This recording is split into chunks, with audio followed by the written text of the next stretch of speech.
Hey everybody, it's Jeremy, co-founder and CEO of Disco. The last couple months have been pretty unconventional, and we've all been working in non-traditional ways or places.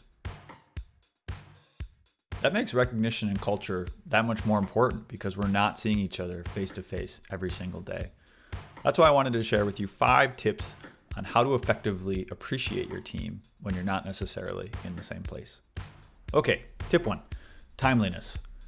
If somebody does something really awesome on your team, and your first instinct is to say, you know what, I'm going to wait 6 months until their performance review rolls around and give them really great feedback, I want you to shut your laptop, go into a dark corner in your room, and just question most of the decisions you've made in the last 20 years of your life. That's right. Recognition is most impactful when it's as close to the achievement as possible. You want people forming very positive feelings about the work that they just did.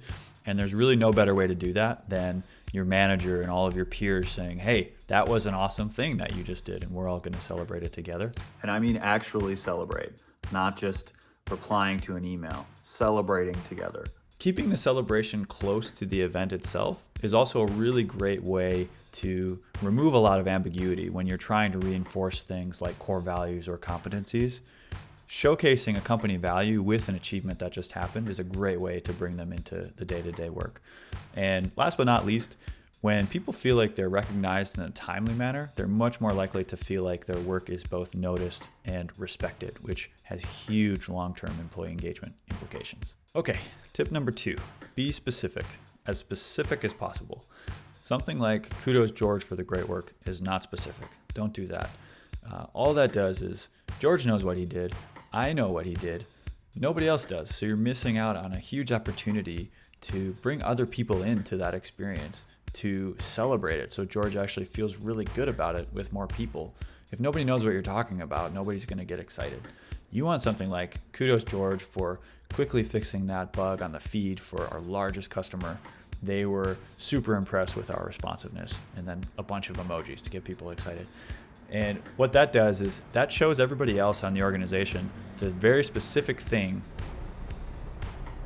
There's a truck outside, working from home.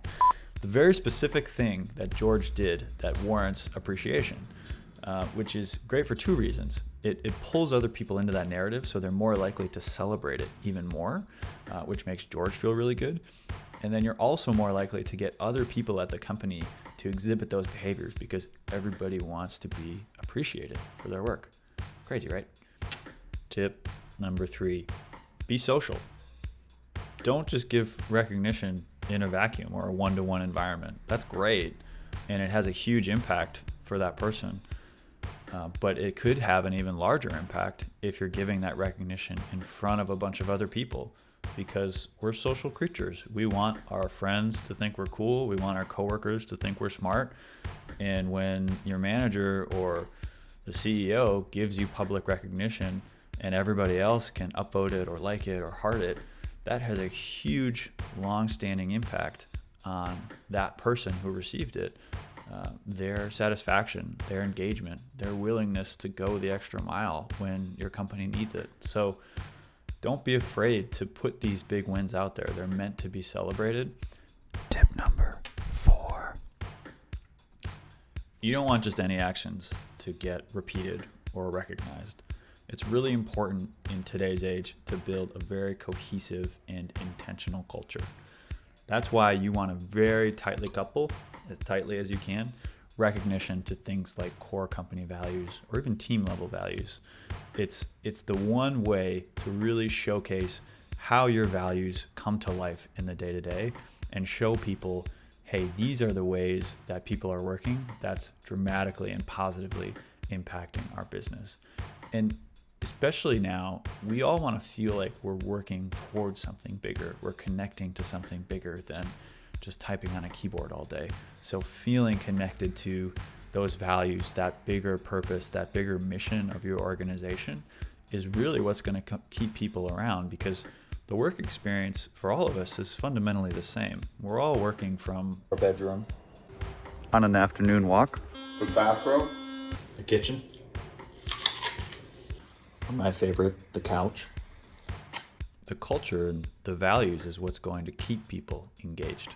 Did you know culture is the number one driver of employee engagement and satisfaction? You want to know what's dead last? After things like leadership, after things like internal mobility, it's compensation. We all say we always want more money. I need to buy more disco balls. More disco balls.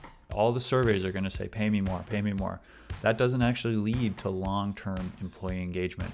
It's quite the opposite, which brings us to tip number 5. Recognition should not rely on cash. What we found is when you tie every single recognition to a $2 bonus, a $5 spot bonus, that actually has an inverse effect. It's almost like these little sugar highs where you have a slight peak because you're like, oh, this little cube of sugar, and then you crash and you're less engaged than you were before.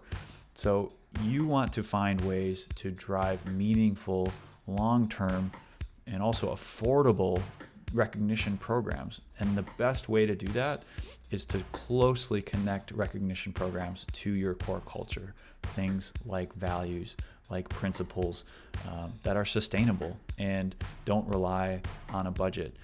Think about it. It can feel weird and transactional to say, hey, you just saved my ass with this customer. Here's a $5 gift card. That just doesn't equate. And you start to run into some really weird scenarios where people hoard their points or their dollars.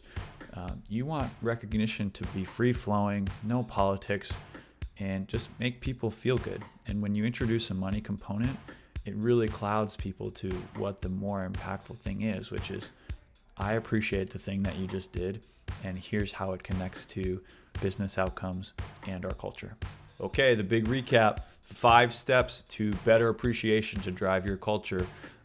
Side note, this video actually took me 2 days, and I'm wearing the same clothes, but you can't tell. That's the joy of working from home. Step 1, right around here, is be timely. As soon as something awesome happens, celebrate it. Step 2, right around here, is be specific. Be very specific about the awesome thing that happens so people know the types of behaviors that get celebrated at your organization. Step 3, be social, right here. Share these things broadly with the big team so that everybody sees it, celebrates it, and just spread those good vibes. Step 4, connect to culture. Tie your recognition programs in your core values. That's what's going to drive long-term employee engagement. And the last step, step 5, be genuine. Don't tie recognition to, let's put that here, to monetary compensation. They should be very separate. That's how you drive long-term meaningful results. That's it, buddy. You did it. Those are the 5 tips. High five. Hit the like button. Leave a comment if you have any stories on how appreciation has helped you or your organization. And thanks so much for listening. I really, really do appreciate it. Hope you're having a good day.